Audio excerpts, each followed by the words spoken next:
Bismillahirrahmanirrahim. Kita masih membahas tentang peristiwa-peristiwa yang ada di langit. Dan tadi kita sudah menjelaskan di antara penyebab pintu langit itu terbuka adalah peristiwa Isra dan Mi'raj Nabi sallallahu alaihi wasallam. Dan tadi sudah saya singgung bagaimana Rasul berjumpa dengan para nabi. Singkat cerita,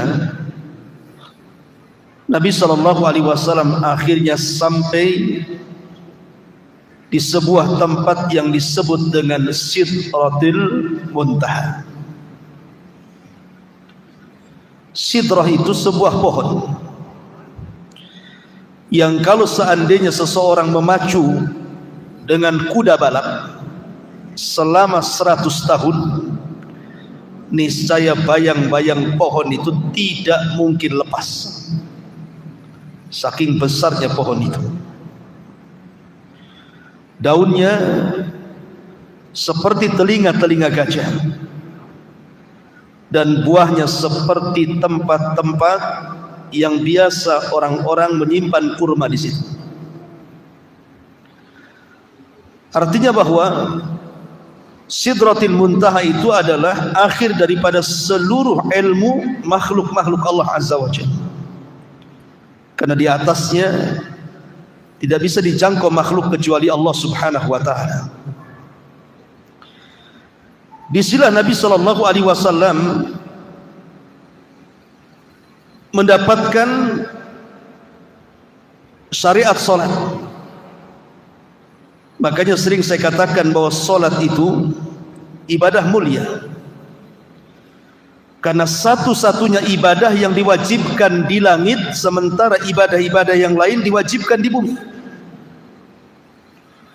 Salat itu ibadah yang kewajibannya tanpa ada perantara antara Allah, malaikat dengan Rasul, tapi langsung Allah kepada Rasul. Bahkan solat menjadi rukun kedua setelah syahadatain, bahkan penentu semua amal. Kalau baik solatnya maka dianggap baik semua amalnya, kalau buruk solatnya maka dianggap buruk semua amalnya. Bahkan di akhirat amalan yang pertama kali dihisab oleh Allah Subhanahu wa taala. Lah di atas langit inilah Nabi SAW banyak diperlihatkan. Pertama, Jibril. Rasul melihat bentuk Jibril dalam bentuk asli kedua kalinya. Yang pertama saat Nabi SAW mendapatkan wahyu di Gua Hira. Setelah itu baru Nabi SAW diperlihatkan bentuk Jibril yang sedang duduk di antara langit dan bumi. Kemudian kali kedua, saat peristiwa Mi'raj, Nabi diperlihatkan bagaimana bentuk Jibril yang memiliki 600 sayap, yang satu sayap saddal ufuk, memenuhi langit. Sehingga kalau antum melihat ke depan sayap Jibril, ke belakang sayap Jibril, samping kiri kanan sayap Jibril, saking menutup ufuk. Kemudian yang kedua, Nabi SAW diperlihatkan para nabi. Kemudian yang ketiga, termasuk Nabi SAW diperlihatkan Baitul Ma'mur. Baitul Ma'mur itu Ka'bahnya para malaikat. Satu hari, kenapa Allah Subhanahu wa taala ciptakan Baitul Ma'mur untuk para malaikat? Begini ceritanya. Jadi ketika Allah Subhanahu wa taala hendak menciptakan Adam, Apa malaikat mengatakan, ataj'alu man yufsidu fiha wa yasfiku ad-dima wa nahnu nusabbihu bihamdika wa nuqaddisu lak. Qala inni a'lamu ma la ta'lamun.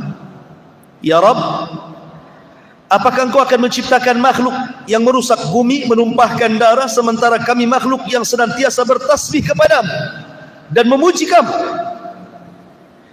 Seolah-olah malaikat mengatakan, ginilah ya Rabb, sudahlah, tak perlu kau ciptakan Adam itu. Kalau tujuannya hanya merusak bumi, menumpahkan darah, biar kami yang menghuni bumi, biar tidak ada pertumpahan darah lagi, tidak ada yang merusak bumi lagi. Biar kami yang menghuni bumi, kami yang akan bertasbih, beribadah siang malam setiap detik kepadamu. Melihat semangatnya malaikat dalam rangka beribadah kepada Allah Azza wa Jalla, di sini Allah Subhanahu wa taala ciptakan Baitul Ma'mur supaya malaikat itu punya tempat ibadah khusus. Bagi manusia disebut Ka'bah, bagi malaikat disebut Baitul Ma'mur, Ka'bahnya para malaikat. Karena semangatnya mereka, Allah ciptakan Baitul Ma'mur. Maka malaikat pun memiliki Ka'bah sendiri. Kata Imam Ibnu Katsir rahimahullahu ta'ala dalam kitab Bidayah wa Nihayah, Baitul Ma'mur, Ka'bahnya malaikat ini kalau jatuh, maka menimpa Ka'bah yang ada di bumi. Jadi satu garis lurus ke atas antara Ka'bahnya malaikat Baitul Ma'mur dengan Ka'bahnya manusia. Menurut Imam Ibnu Katsir dalam kitabnya Bidayah wa Nihayah. Lah setiap hari Rasul diperlihatkan bagaimana malaikat masuk ke Baitul Ma'mur itu jumlahnya 70.000 masuk ke Baitul Ma'mur. Di situ mereka tawaf, beribadah kepada Allah Azza wa Jalla satu hari saja. Habis itu mereka keluar dan tidak pernah kembali. Kemudian esok harinya datang malaikat yang baru dengan jumlah yang sama, 70.000. Kemudian tawaf satu hari, kemudian keluar dan tidak pernah kembali. Kemudian Allah ciptakan malaikat yang sama jumlahnya masuk lagi ke Baitul Ma'mur, dan begitulah setiap harinya. Anda bisa bayangkan berapa jumlah malaikat? Banyak sekali. Kalau setiap hari 70.000 malaikat masuk ke Baitul Ma'mur kemudian keluar tidak pernah kembali, besoknya masuk lagi 70.000 malaikat dan tidak pernah kembali. Wa ma ya'lamu junuda rabbika illahu wa ma huwa illa dzikra lil bashar. Tidak ada yang tahu jumlah para malaikat kecuali Allah. Kalau itu adanya, malaikat wa yaf'aluna ma yu'marun, tidak pernah bermaksiat apapun yang Allah perintahkan. Seandainya seluruh manusia kufur, tidak mungkin mengurangi kekuasaan Allah. Sudah ada para malaikat yang ibadah. Sebagaimana kalau semua manusia beriman, tidak pernah menambah kekuasaan Allah sedikit pun. Ma'asyiral muslimin yang dimuliakan Allah Azza wa Jalla, termasuk Nabi sallallahu alaihi wasallam diperlihatkan Nahrul Kautsar. Nahrul Kautsar itu artinya telaga Al-Kautsar, di mana alirannya sampai ke Sidratil Muntaha. Kata Nabi SAW, aku melihat ada dua aliran, ada 4 aliran, 2 zahir dan 2 batin. Adapun yang batin di sorga, adapun yang zahir di dunia, maksudnya Sungai Efrat dan Sungai Nil. Dulu asalnya air itu dari sorga, asalnya. Sebagaimana Adam kan asalnya dari tanah, anak cucunya kan bukan dari tanah. Jin asalnya dari api, anak cucunya bukan dari api. Sama Efrat dan juga Nil asal airnya dari sorga. Habis itu ya tercampur air dunia lah kan itu. Artinya bahwa Rasul diperlihatkan itu di mana? Di langit sana. Termasuk Nabi SAW diperlihatkan sorga dan neraka. Di antaranya Nabi SAW masuk ke dalam sorga. Kemudian Nabi SAW melihat ada istana yang sangat megah. Kata Nabi SAW, dakhaltul jannah fa idza ana bi qasri minadz zahab. Aku masuk ke dalam sorga, tiba-tiba di hadapanku istana terbuat dari emas. Kemudian Rasul bertanya, ini untuk siapa ini?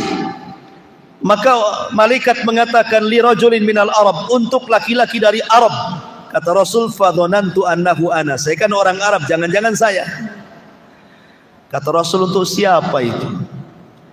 Maka malaikat mengatakan, lirajulin min Quraisyin, untuk anak muda dari bangsa Quraisy. Kata Rasul, fadhonantu annahu ana. Jangan-jangan saya kan dari Quraisy.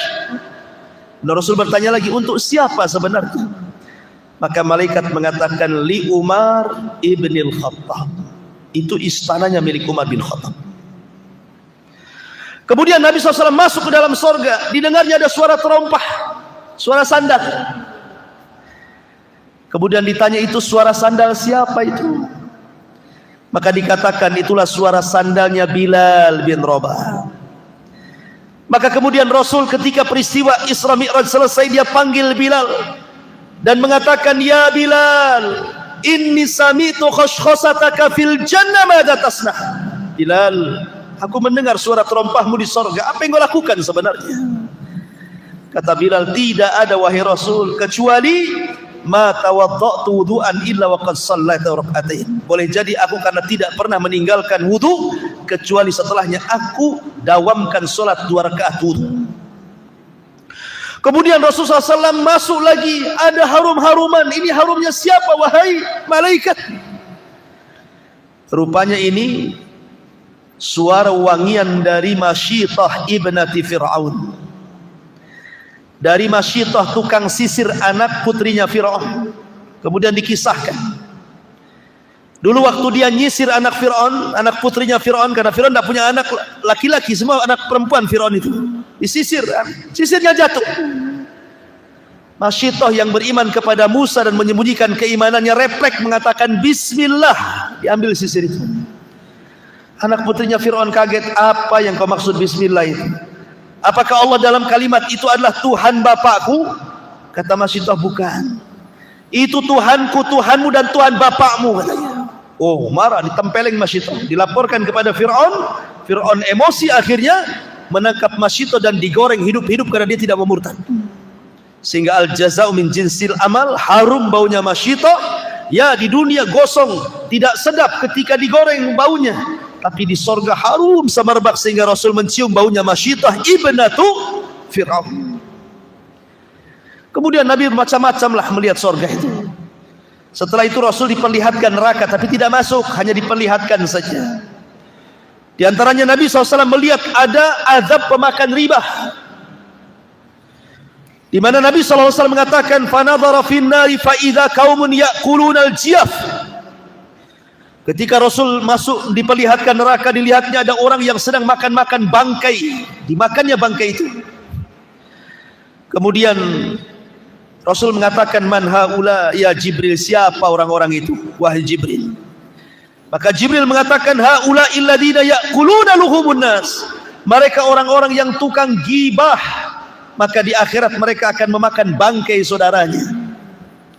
Kemudian Nabi SAW melihat lagi, lamma urija bi marartu bi qaumin lahum adfar min nuhasin yahmushuna wujuhahum wa sudurahum. Diperlihatkan sebuah kaum yang kukunya panjang dari kuningan, kemudian dicakar-cakar muka dan dadanya sehingga terlepas antara daging dan tulangnya. Kemudian Rasul mengatakan, siapalah itu wahai Jibril, azabnya kok ngeri sekali? Maka Jibril mengatakan, merekalah alladzina ya'kuluna luhumun nas wa yaqauna fi a'radihim. Mereka orang yang suka menyebar-nyebar aib saudaranya, yang suka mencongkel-congkel aib saudaranya, menyebar fitnah dan begitu seterusnya. Termasuk juga kata Rasul, ra'aitu lailata usriya birijalan tuqradu shifahuhum bimaqarid minna. Saat malam aku diisrakan, aku melihat ada orang yang digunting-gunting lidahnya di neraka. Kemudian aku katakan, ya Jibril, siapa mereka itu? Kok ada gunting api menggunting-gunting lidahnya? Maka Jibril mengatakan, haula al-khutaba'u min ummatika ya'muruna an-nas bil birri wa yansawna anfusahum wa hum yatluna al-kitab afala ya'qilun. Mereka para pendakwah dari umatmu. Mereka pandai menyuruh manusia kepada kebaikan, tapi mereka melupakan diri-diri mereka sendiri. maka mereka adalah khutbah, ahli khutbah yang menyebar fitnah di tengah-tengah manusia.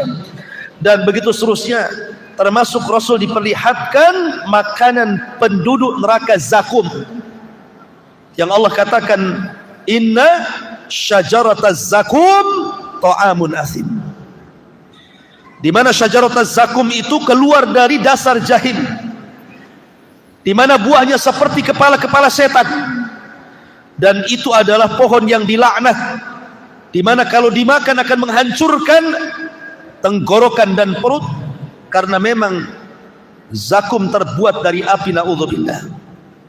Ma'asyiral muslimin yang dimuliakan Allah Subhanahu wa taala, inilah di antara peristiwa-peristiwa langit dalam peristiwa Isra Mi'raj. Kemudian di sana ada peristiwa langit yang lainnya, ketika Allah Subhanahu wa taala berfirman di dalam Al-Qur'anul Karim, hatta idza fuzzi'a an qulubihim qalu madza qala rabbukum qalu al-haq wa huwal aliyyul kabir, dalam surah As-Saba 23. Sehingga apabila fuzzi'a an qulubihim, rasa takut mereka agak mereda, maksudnya rasa takut para malaikat sudah mereda. Qalu, maka malaikat bertanya kepada Jibril, madza qala rabbukum, apa yang difirmankan Rabb kalian kepada kami wahai Jibril? Maka Jibril mengatakan qalul haq wa huwal aliyyul kabir, kebenaran dan kebenaran. Begini ikhwan, disebutkan di dalam hadis yang dikeluarkan Imam Muslim dan yang lainnya. Jadi suatu ketika Nabi SAW sedang duduk seperti ini malam-malam, jatuh meteor, melesat dari langit meteor. Kemudian Nabi SAW bertanya, kalau ada meteor, kira-kira menurut kalian waktu di zaman jahiliyah itu pertanda apa? Ya, Rasul bertanya, kalau ada meteor di malam hari, sewaktu kalian jahiliyah itu tuh pertanda apa itu? Maka para sahabat mengatakan, kalau seandainya meteor jatuh pada zaman jahiliyah, maka mereka mengatakan boleh jadi wulidal lailata rajulun azim au mata rajulun azim, boleh jadi malam itu mati orang yang mulia atau hidupnya orang yang mulia, lahirnya orang yang mulia atau matinya orang yang mulia. Kata Nabi SAW, bukan, meteor itu bukan lahirnya orang yang kelak akan menjadi orang besar atau matinya orang yang dianggap besar. Kemudian Rasul menjelaskan, fa innaha yurma biha, karena sesungguhnya meteor itu dilemparkan lisyayat syuhuban lisyayatin, itu dalam rangka melempar-lempar dengan mata api itu setan-setan yang berusaha langit, naik ke langit. Kemudian Rasul mengatakan, apabila Allah Subhanahu wa taala memerintahkan kepada para malaikat, kita tahu bahwa bumi ini dan langit serta alam semesta Allah yang ngatur, Allah yang ciptakan, Allah yang kuasai. Tetapi aturan-aturan Allah itu dipegang oleh para malaikat, seperti menurunkan hujan. Allah perintahkan turunkan hujan, maka malaikat akan turunkan hujan. Buat gempa, maka malaikat buat gempa. Buat tsunami, maka malaikat buat tsunami. Gunung meletus, maka malaikat buat gunung meletus. Tumbuhkan tuh di ladang, di sawah, maka malaikat akan menumbuhkan atas perintah Allah. Makanya ada hadis dalam Sahih Muslim atau Sahih Bukhari kalau tidak salah, di zaman Bani Israel ada orang yang jalan di kebun, tiba-tiba ada awan hitam di atas kepalanya. Tiba-tiba di balik awan itu ada suara iski hadiqata fulan, hujani kebunnya si fulan. Anak muda yang berjalan di pematang ladang ini kaget, kok ada suara di balik awan, dan mengatakan hujani kebun si fulan. Diikuti awan itu sampai akhirnya awan itu persis di bawah kebun si fulan, tiba-tiba menghujani kebun itu. Anehnya yang lain tidak kehujanan, kebun sapetak itu saja dihujani. Kemudian awan ini pergi. Kemudian orang ini heran, ditunggu siapa pemiliknya. Ketika datang pemiliknya ditanya, apakah engkau yang punya kebun? Ya. Namamu siapa? Dia mengatakan Fulan ibn Fulan. Kaget, oh, kok persis seperti nama yang disebut di balik awan itu. Kemudian orang ini mengatakan, apa yang kau lakukan dengan kebunmu ini? Maka dia mengatakan, aku kalau panen aku buat 3. Sepertiga aku kembalikan ke ladang, sepertiga aku sedekahkan, dan sepertiga untuk keluargaku. Oh, artinya sedekah itu membawa rizki. Artinya yang membawa awan ini siapa? Malaikat. Jadi Allah Subhanahu wa ta'ala kalau memerintahkan sebuah perkara, apa kata Rasul? Maka Allah akan membuat suara seperti rantai besi yang dipukul-pukulkan ke batu yang sangat keras. Dan itu suara gemerincing yang membuat para malaikat satu langit pingsan. Tidak ada yang siuman. Semua dibuat pingsan oleh Allah Azza wa Jalla. Baru setelah kemudian semua malaikat yang di langit pingsan, yang pertama kali siuman siapa? Jibril. Karena tidak boleh ada yang boleh mendengar bagaimana Allah mewahyukan kepada Jibril kecuali Jibril. Sebab kalau semua dengar, apa fungsi Jibril? Ya. Bukankah Jibril dimuliakan karena mendapatkan wahyu? Maka Jibril dipanggil oleh Allah Azza wa Jal, kemudian ditugaskan, ya Jibril, buatlah ini, sampaikan kepada seluruh malaikat. Maka selesai kemudian Allah berfirman kepada Jibril, semua malaikat dari mulai langit pertama sampai ke malaikat yang memegang arsy Allah, memikul arsy Allah, semua siuman. Maka Jibril turun pertama ke malaikat pemikul arsy. Kemudian para malaikat pemikul arsy mengatakan, "Madza qala rabbukum ya Jibril?" Apa yang difirmankan Rabb kami? "Madza qala rabbuna ya Jibril?" Apa yang difirmankan Rabb kami untuk kami wahai Jibril? Maka Jibril mengatakan ini. Maka semua malaikat di arsy bertasbih semuanya. Semua bertasbih. Ingat, malaikat arsy itu difirmankan oleh Allah Subhanahu wa taala, wa yahmilu arsya rabbika fawqahum yawma idzin tsamaniyah. Malaikat pemikul arsy itu jumlahnya 8. Bukan 8 malaikat, kata Ibnu Abbas, arti 8 di sini 8 saf. Yang satu saf itu tidak ada yang tahu kecuali Allah jumlahnya. Yang satu malaikat pemikul arsy itu kakinya sampai ke dasar bumi, badannya menjulang ke langit pertama, kedua, ketiga, keempat sampai ketujuh, bahunya baru memikul arsy. Makanya Nabi SAW ketika mensifati malaikat pemikul arsy itu, antara daun telinga sampai ke bahu masirata 700 amin, perjalanan 700 tahun. Antara lehernya ini 700 tahun perjalanan. Saking tinggi besarnya malaikat pemikul arsy itu semua bertasbih ketika mendengar perintah titah Allah Subhanahu wa taala. Kemudian Jibril turun ke langit ke-7 memberitahu titah perintah Allah, semua malaikat di langit ke-7 bertasbih. Begitu juga langit ke-6, ke-5, ke-4, ke-3, ke-2 sampai pertama. Kata malaikat yang di langit pertama, "Madza qala rabbuna ya Jibril?" Apa yang diperintahkan Rabb kami kepada kami wahai Jibril? Kata Jibril, perintah ini. Semua malaikat bertasbih langit pertama. Disinilah terjadi pencurian dengar. Di langit pertama, ketika Jibril memerintahkan malaikat di langit pertama untuk melakukan sesuatu di alam semesta, di bumi dan langit, ini di bawah itu ada pos-pos jin. Jadi jin itu naik dari bumi ke langit, tapi di bawah langit, bukan di atas langit. Jin-jin ini mencuri dengar apa yang diomongkan Jibril kepada malaikat di langit pertama itu. Kalau dia dapat satu kalimat, maka kalimat itu akan disampaikan kepada jin yang di bawahnya, yang di bawahnya, yang di bawahnya, yang di bawahnya. Kayak orang panjat pinang, taulah kayak gitu ya. Sampai kepada jin yang ada di bumi. Lah jin yang ada di bumi ini kalimatnya sudah bertambah. Jin yang ada di langit cuman satu kalimat, sampai jin yang ada di bumi menjadi 100 kalimat. Jadi 99 dusta, hanya satu yang benar. Baru jin yang di bumi inilah terjadi bisnis dengan para dukun, paranormal, para peramal, bomo dan yang semacamnya. Akhirnya menghabar, beritakan kepada mereka terjadilah jual beli antara jin yang ada di bumi dengan para dukun itu. Makanya dukun itu para pendusta.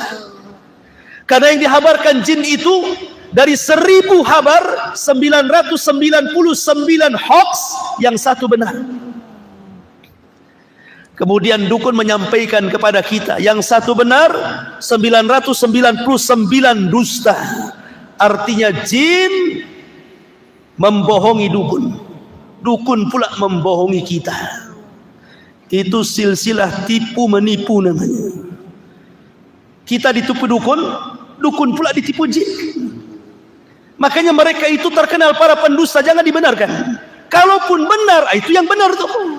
Tapi 99% semuanya dusta.